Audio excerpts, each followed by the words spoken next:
Bonjour, c'est Ursule encore. Soyez bénis dans le Seigneur. Aujourd'hui, on est le 18 septembre 2017.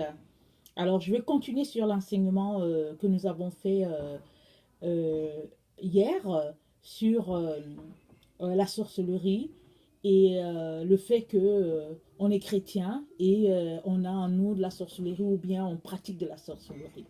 Donc voilà, mais aujourd'hui on va parler de comment s'en sortir. Donc c'est ça. Alors j'aimerais ça qu'on lise Jean 1 à partir du verset 9 et jusqu'au verset 14. Donc je vais lire.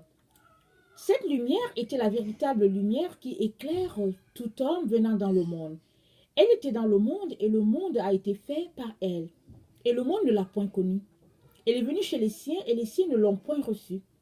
Mais à tous ceux qui l'ont reçue, à ceux qui croient en son nom, elle a donné le pouvoir de devenir enfants de Dieu, lesquels sont nés non du sang, ni de la volonté de la chair, ni de la volonté de l'homme, mais de Dieu. Et la parole a été faite chair, et elle a habité parmi nous, pleine de grâce et de vérité. Et nous avons contemplé sa gloire, une gloire comme la gloire du Fils unique, venu du Père. Donc voilà, ce passage parle de Jésus, le Fils unique venu du Père. Et nous l'avons déjà vu, Jésus, au fait, existait déjà. Il était dans la présence déjà de son Père. Quand Dieu a créé le monde, Jésus était là. Il a dit, faisons l'homme à notre image. Il parlait à son Fils qui était là, parce que nous avons été faits à l'image de Dieu le Père. Donc voilà, Jésus est cette lumière-là qui a été envoyée dans le monde. Et puis cette lumière-là, elle brille en chaque enfant de Dieu. Alors, si tu es quelqu'un qui pratique la sorcellerie et que tu veux en sortir, il n'y a pas un autre chemin d'en sortir que d'accepter Jésus dans ta vie. Parce que dès que tu invites Jésus à venir dans ta vie, le Saint-Esprit vient habiter en toi et les ténèbres ne peuvent plus rester là. Les ténèbres vont fuir. Donc ça, c'est la première des choses que tu dois faire. Parce qu'il n'y a pas un autre moyen. Il y a des gens qui, par exemple, se rendent compte que, oh, ils sont aux prises avec ces pratiques occultes-là. Et au lieu de courir vers Dieu, de chercher la Bible, chercher quelqu'un, un chrétien, qui est capable de les aider dans cela, ils vont chercher un marabout. Et Satan ne peut pas chasser Satan. La Bible dit qu'un royaume divisé contre lui-même ne peut subsister. Alors si tu es aux prises avec ces pratiques et que tu t'envoies chercher quelqu'un d'autre, un féticheur, un marabout, quelqu'un qui lit dans les boules, tu ne fais rien d'autre que de cogner à une porte à côté qui fait en fait les mêmes choses que toi. Alors cette personne-là jamais ne pourra t'aider. Alors moi j'aimerais te dire que le premier point pour sortir de la sorcellerie, c'est de faire de Jésus ton ami. C'est d'inviter Jésus à entrer dans ta vie. Et à partir de là, le Saint-Esprit va vraiment venir s'installer et tout ce qui est ténèbres va partir. Maintenant, évidemment, si tu as pratiqué ces choses-là et que tu es resté longtemps dedans, très souvent, il y aura une lutte en toi. Parce que la lumière est venue s'installer. Alors les ténèbres qui ont fait leur demeure en toi depuis longtemps ne voudront pas partir. Donc il y aura cette lutte-là acharnée entre la lumière qui est en toi et les ténèbres qui ne veulent pas être délogées. Alors, si c'est dans cette situation que tu te trouves, je te conseillerais de prendre un temps de jeûne, un temps de prière, afin de demander à l'Esprit de Dieu de venir t'habiter pleinement. Et puis que le Seigneur te donne la force de pouvoir tenir dans ce temps d'adversité. Parce que la Bible dit que l'esprit mauvais, quand il sort de quelqu'un, il s'en va errant ça et là, et il essaie de chercher où est-ce qu'il va rester. S'il ne trouve pas un endroit où il va rester, il dit, je veux retourner dans la maison de mon maître. Et il s'est dit qu'il prend cet esprit plus fort. Et quand il vient s'installer en toi, la situation de cette personne, dit la Bible, est pire que sa situation au début. Donc voilà, alors si vraiment tu es quelqu'un qui est dans ces pratiques, qui a décidé que non, je veux m'en sortir, alors je veux te conseiller, une fois que cette décision est prise, une fois que tu as invité Jésus dans ta vie, ne t'amuse plus avec les ténèbres, mais imprègne-toi de la parole de Dieu, que ton âme, ton esprit soit comme une éponge qui est là et puis qui s'imbibe de la parole de Dieu. Et je vous dis, devant la parole de Dieu, devant l'Esprit de Dieu, il n'y a aucun esprit mauvais qui peut rester. Il n'y a aucune pratique occulte qui peut rester. Il n'y a pas les ténèbres qui peuvent rester en présence de la lumière, parce que la lumière chasse les ténèbres. Donc voilà, alors j'aimerais donc t'inviter à faire ce premier pas-là et de faire de Jésus ton Seigneur et ton Sauveur, et les choses iront vraiment bien pour toi. Maintenant, si tu es un enfant de Dieu et que vraiment tu as donné ta vie à Jésus, et que bon, sans t'en rendre compte, tu t'es retrouvé dans ces œuvres ténébreuses, parce que oui, souvent on peut se retrouver dans ces choses-là, soit parce qu'on a manipulé quelque chose de façon innocente, soit parce qu'on est allé sur Internet, YouTube, et puis vraiment on a reçu quelque chose d'impur. Il y a des personnes qui regardent des films tellement démoniaques que après eux-mêmes ils sont possédés par l'esprit, et ou bien même il y a des personnes qui au fait sont les chrétiens et ils ont donné leur vie à Jésus, mais parce que peut-être ils n'ont pas de discernement, ils ont des amis qui sont des sorciers et qui leur communiquent vraiment des esprits de ténèbres, et ils sont là, ils ne savent pas. Donc si tu es ce type de personne-là qui te retrouve pris dans ces choses-là, alors je veux encore te conseiller, oui, de te repentir, de venir devant le Seigneur, lui demander pardon et grâce, mais de prendre aussi un temps de jeûne et prière afin que le Seigneur puisse te montrer ce qui dans ta vie a été infecté par ces choses de ténèbres-là, afin que tu puisses t'en sortir. Et évidemment, et je te conseillerais de fuir ce type d'amis. Parce que oui, c'est vrai, quand on bâtit des relations de longue date, souvent c'est difficile. Mais je t'encourage à être franc, honnête envers la personne et lui dire, écoute, ici c'est question de vie ou de mort, et puis de prendre tes clics et claques et de t'en aller. Parce qu'il s'agit de ton âme. La Bible dit, à quoi sert-il à un homme de gagner le monde entier s'il perdait son âme? Alors, quand tu mesures le prix à payer, et alors c'est important.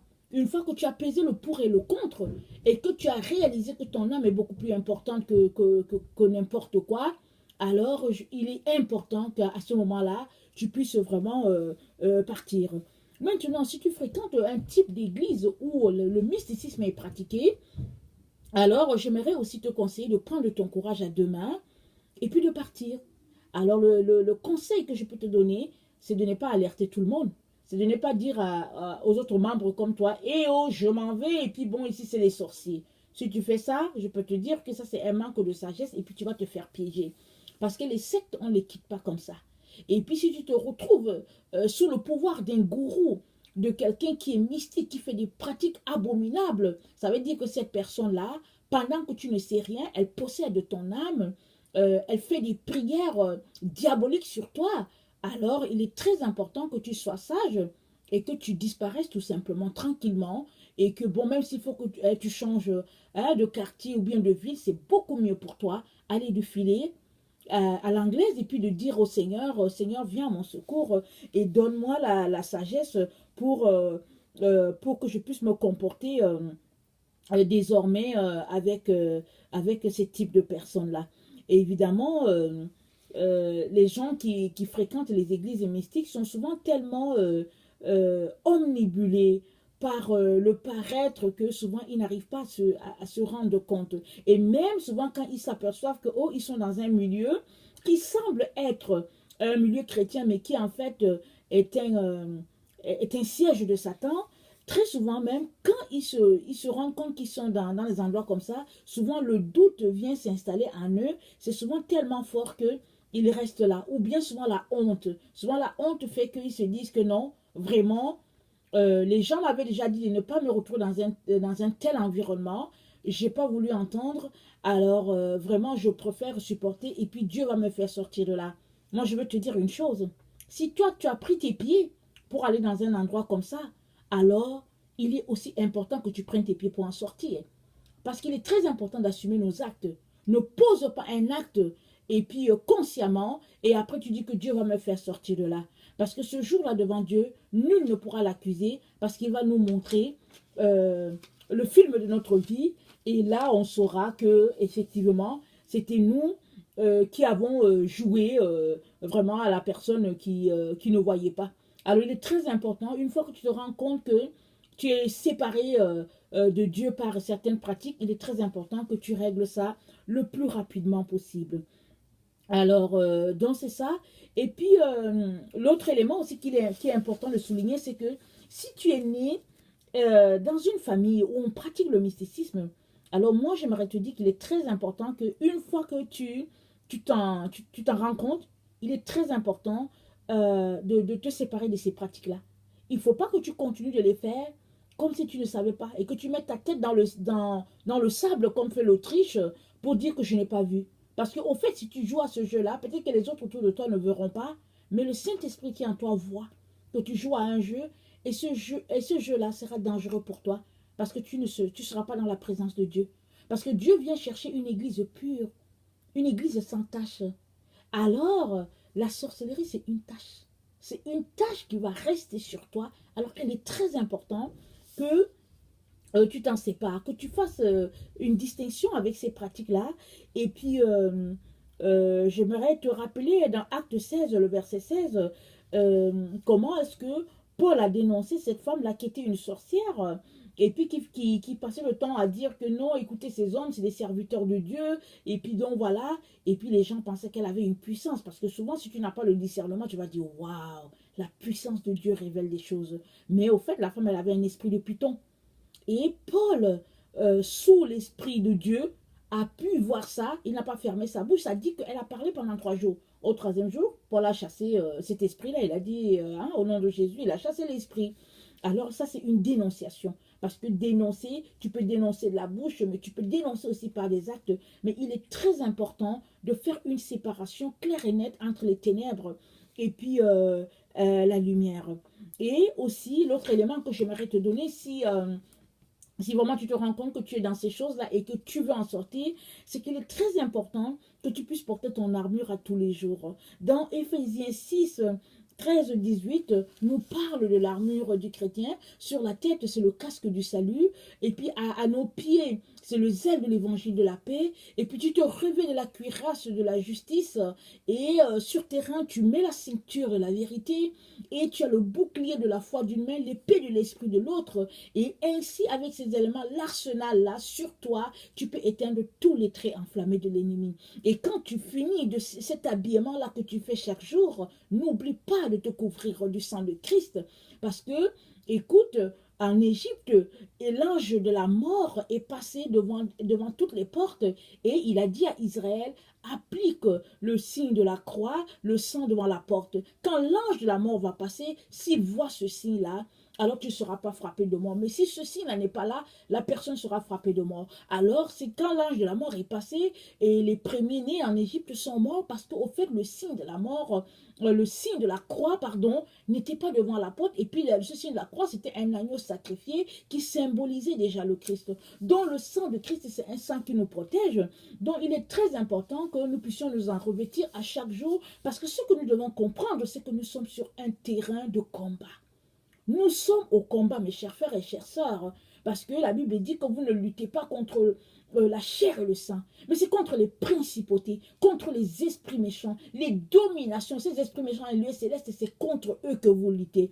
Alors, quand tu luttes avec ces esprits méchants-là, c'est avec la parole de Dieu, qui est le feu de Dieu. C'est avec cette parole-là que tu luttes. Alors, il est très important donc que tu aies ton arsenal de guerre sur toi et que vraiment tu puisses combattre. Le serviteur de Dieu, l'enfant de Dieu, c'est celui-là qui se prépare à tous les jours, prêt à tout combat, parce que chaque jour, il y a un combat qui se passe autour de nous, en nous, parce que l'ennemi, la Bible dit, l'ennemi guette toujours qui il va faire tomber. Il est comme un lion rugissant, cherchant quelle est la personne qu'il va faire tomber. Alors, si toi, tu es un enfant de Dieu et que vraiment tu avais pratiqué ces choses-là et que tu as décidé de t'en sortir, une fois que vraiment tu es à l'extérieur de ça, il est très important que tu portes ton armure.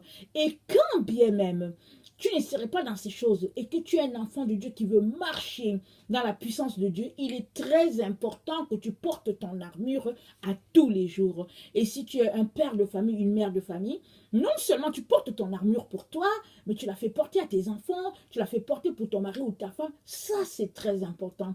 Parce que vraiment, l'ennemi est déchaîné. Nous sommes dans ce temps de la fin et vraiment, il ne faut pas s'amuser, il ne faut pas laisser les portes ouvertes. Et puis maintenant, il faut prier. Prier à tout le temps pour, oui, notre protection, mais aussi demander au Seigneur, Seigneur, montre-moi les personnes qui sont autour de moi, qui sont mes amis. Les personnes avec qui je marche, les personnes avec qui je mange, les personnes avec qui je prie. Parce que vous savez quoi? Il fut un temps où, oui, quand tu vas à la prière, tu sais que celui qui est là, c'est un serviteur de Dieu. C'est un enfant de Dieu. Il est rempli de l'Esprit de Dieu. Et puis quand vous priez, vous savez que vous êtes vraiment les enfants de Dieu, vous êtes entre vous. Aujourd'hui, c'est plus ça. Hein? Tu peux te retrouver dans une réunion de prière et puis tu es le seul enfant de Dieu, rempli de l'Esprit de Dieu. Et puis tous les autres sont là, mais ils sont remplis de sorcellerie. Parce que c'est des agents de Satan. Parce qu'aujourd'hui, si Dieu n'ouvre pas tes yeux pour te parler de l'église où tu adores, ou bien des gens avec qui tu es, tu ne sauras pas si cette personne-là qui est avec toi, c'est un sorcier et puis c'est un agent de Satan. Parce qu'ils sont remplis partout. Et j'aimerais te dire que la marque de la fin des temps, c'est un peu ça. Dans le monde de ténèbres, ça sera de plus en plus de mysticisme. Et puis, dans le monde de lumière, ça sera encore plus en plus la présence de Dieu par le Saint-Esprit. N'oublions pas les dix vierges. Quand le temps est venu pour l'époux de ravir son épouse, il y a juste 5 qui sont partis. Les 5 qui sont partis, c'était celles qui étaient remplies de l'Esprit de Dieu. Et puis aussi, elles avaient des réserves d'huile. Alors l'huile, ça c'est le feu du Saint-Esprit. Et puis, alors que dans le mysticisme, la pratique de mysticisme, c'est une pratique où il y a le feu de l'ennemi. Et le feu de l'ennemi, ça c'est la sorcellerie. Donc il faut vraiment que tu dois savoir que les sorciers, ils fonctionnent avec leur feu et ça n'a rien à voir avec le feu de Dieu. Et tu es appelé en tant qu'enfant de Dieu à choisir. Parce qu'on ne peut pas servir deux maîtres. C'est soit l'un ou l'autre. Tu ne peux pas servir maman et puis Dieu. Alors, il est très important qu'à ce moment-là, critique de ta vie, où de plus en plus le Seigneur nous demande sanctifiez-vous, sanctifiez-vous, il est très important que tu puisses passer au peigne fin toutes ces personnes-là que tu fréquentes. Alors moi, je veux te dire que c'est très important parce qu'au fait, un agent de Satan, il est là pour te faire tomber et pour t'amener en enfer avec lui. Parce que lui, il a déjà sa place garantie. Alors, il travaille pour son maître Satan. Alors, il cherche des personnes. Et qui est-ce qu'il va chercher? Il va chercher un enfant de Dieu, un enfant de lumière, parce qu'il aura plus de points. Alors, donc, il est très important de ne pas s'amuser avec ces choses-là. Alors, j'aimerais aussi t'encourager à réorganiser ton temps et à placer Dieu en priorité. Parce qu'aujourd'hui, vous savez, on pense souvent qu'en prenant 30 minutes sur YouTube et puis 5 minutes de prière, c'est suffisant. Et on part, on est toujours à la course. Souvent, on n'a même pas le temps de lire sa Bible. On s'en va et on revient, on est fatigué, on se lève, on dort, on se dit, bon, je suis allé sur YouTube et puis bon, j'ai écouté un témoin. C'est pas suffisant. C'est pas suffisant parce que vraiment, Satan est déchaîné. Et dans Apocalypse 12, à partir, je ne sais pas si c'est le verset 7 ou 8, excusez-moi, vous allez regarder le verset, c'est écrit « Malheur à la terre » parce que Satan est descendu jusqu'à vous avec ses démons.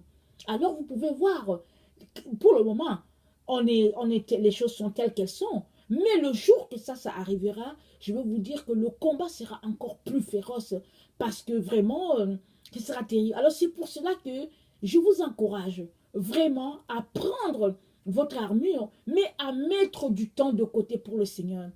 C'est beaucoup mieux de passer 2 heures, 3 heures dans la présence de Dieu, s'armer, demander à Dieu d'ouvrir nos yeux spirituels, de nous donner de voir vraiment tout ce qui se passe autour de nous, afin que vraiment nous soyons protégés et que nos familles soient protégées, que de prendre le temps gaspillé à s'asseoir avec des gens, rire, alors que dans le fond, ils sont en train de perdre tout simplement notre temps, et puis ils sont en train de nous empêcher vraiment de nous retrouver dans la présence de Dieu là. N'oublions pas la sorcellerie, c'est une tâche terrible pour notre vêtement de noces. Donc, il est très important qu'on s'en débarrasse. Donc, j'aimerais aussi te dire que au fait, ne crains pas, par exemple, de te séparer de tes amis si tu te rends compte que c'est des gens qui sont vraiment froids. Parce que dans l'Apocalypse, c'est dit, tu n'es ni froid ni bouillant, je te vomirai de ma bouche. Encore, puisses-tu être froid ou bouillant. Mais puisque tu es tiède, je te vomis. Alors, il est important, chers frères et chères sœurs, que tu puisses te séparer de ces gens-là qui ne t'aident à rien, qui ne t'aident pas à avancer. Ils sont juste là pour freiner ta vie. Et voilà, et un jour, tu risques d'être rejeté pour rien. C'est mieux de cheminer seul et de te retrouver dans la présence de Dieu parce qu'au fait, tu es venu sur la terre, non pas pour te faire des amis, mais pour accomplir ta destinée. N'oublie pas, ton sauveur a marché seul. Il a marché seul, c'était un solitaire. Et même les gens de sa propre famille, ils se sont réveillés plus tard, effectivement, quand il fut ressuscité. Mais parmi les gens de sa famille, même, il y avait des gens qui disaient que bon, vraiment, si tu viens vraiment de Dieu, va te faire montrer et tout. Mais il était solitaire. Si tu veux marcher avec le Seigneur, accomplir ta destinée, ce n'est pas le temps de chercher des amis, par-ci, par-là, de se retrouver, pour parler de sport et puis de politique et tout. Le temps n'est plus à ça. Le temps à ça est révolu. Le temps pour cela est révolu. On est dans le temps où nous devons nous concentrer, chercher la face de Dieu, prier sans cesse et demander l'aide du Seigneur. Voilà. Alors, j'aimerais te rappeler, parce que je sais que tu as déjà entendu parler de ça déjà, j'aimerais te rappeler que Jésus est à la porte. Donc voilà, il y a quand même un groupe de chrétiens qui pensent que ça ne l'est pas. Il y a même des chrétiens, quand tu leur dis ça, ils disent ah bon, ou bien ils te disent que oui, Jésus reviendra un jour, et puis pas plus, pas moins, parce que bon, ça ne se peut pas. Ils te disent ça. Ou bien ils vont te dire qu'écoute, si Jésus est à la porte, c'est pas toi qui vas nous l'annoncer, c'est tout le monde qui le saura. Mais j'aimerais te dire que Jésus est à la porte. Et si tu ne t'approches pas de Jésus à tous les jours et que tu n'augmentes pas l'intensité de ton temps avec lui, tu ne sauras pas. Ça va juste se passer comme ça. N'oublie pas, quand le Messie est né, ah, on ne savait pas en Israël, hein, c'était vraiment, c'était silencieux. Personne ne savait. À part les anges qui sont venus l'annoncer aux bergers, les gens les plus bas de la classe, personne ne savait. Et il y a les mages qui sont venus de l'Orient, parce qu'ils ont vu l'étoile qui a brillé. Et c'est eux qui sont venus alerter la ville. Ils sont venus alerter le roi. Personne ne savait. Alors ne joue pas ce jeu-là en te disant que bon, c'est plus tard. Il est plus important pour toi de te préparer à tous les jours que de dire que bon, au fait, je pense qu'il va venir dans 2 ans et puis je vais m'organiser, ou bien il va venir dans 10 ans. Tu ne sais pas. Parce que Jésus a dit qu'il va venir comme un voleur. Alors il n'y a pas de mal à se préparer à tous les jours. Tous les jours, tu dois être prêt. De telle sorte que si la trompette sonne, allez, tu t'en vas. Parce que ceux-là qui ne partiront pas, ils seront appelés à passer à travers la tribulation et ce ne sera pas des moments vraiment faciles. Parce que quand tu lis le livre d'Apocalypse et tout ce qui est décrit là, tu as la chair de poule. Et tu te dis, oh Seigneur, épargne-moi ces moments-là. Donc voilà. Et puis, je sais qu'on est pris, on court ça et là. Souvent, on cherche un certain prestige. Souvent, on cherche de l'argent pour pouvoir voyager. On veut changer le style de notre maison. On veut changer notre salon. En tout cas, on a toutes sortes de motifs. Mais j'aimerais vous dire, on est dans un moment très critique de l'histoire. Et l'avenir va nous montrer, parce qu'on va voir les catastrophes s'intensifier. Et il est important que chacun puisse remettre sa vie à Jésus, de telle sorte que, vivant ou mort, tu sais que tu es avec le Seigneur. On est dans un temps où le Seigneur a déjà marqué chacun de ses enfants. Parce qu'à quelque part, c'est écrit que bon, ceux qui mourront par l'épée, mourront par l'épée. Ceux qui mourront par la peste, mourront par la peste. Ceux qui mourront par la famine, mourront par la famine. Donc, tout ça pour dire que c'est inévitable, la mort va arriver. Les catastrophes vont arriver. Alors, on ne souhaite pas ça pour nous, mais on ne sait pas qu'est-ce qui va se passer pour chacun d'entre nous, parce que tout cela appartient à l'Éternel. Mais pendant qu'on est vivant, on doit tout faire pour savoir que notre vie est clean avec le Seigneur, notre vie en règle avec le Seigneur. Alors ça, c'est de mener une vie de repentance à chaque jour. Donc voilà. Maintenant, si tu es quelqu'un qui ne connaît pas le Seigneur et qui te dit par exemple que Jésus c'est juste pour les chrétiens, j'aimerais te dire que Jésus c'est pour tout le monde. Jésus a donné sa vie pour l'humanité entière. Alors, de telle sorte que, peu importe la religion que tu pratiques, Jésus, c'est le pont entre Dieu et puis toi. Il n'y a pas une autre personne qui peut te sauver. Si tu penses que, bon, le prophète dont on t'a parlé va te sauver, ou bien si tu penses que oui, tu es gentil, tu ne fais pas de mal, et puis, bon, Dieu ne va pas te refuser l'entrée au ciel, j'aimerais tout simplement te dire que non. Le propriétaire du ciel qui est Dieu a dit que, au fait, si tu veux venir par moi, l'intermédiaire, c'est Jésus. Alors, je vais t'encourager à donner ta vie à Jésus, à l'appeler au secours, et lui, il va venir vraiment te donner tout ce dont tu as besoin pour avoir cette éternité-là assurée. Merci.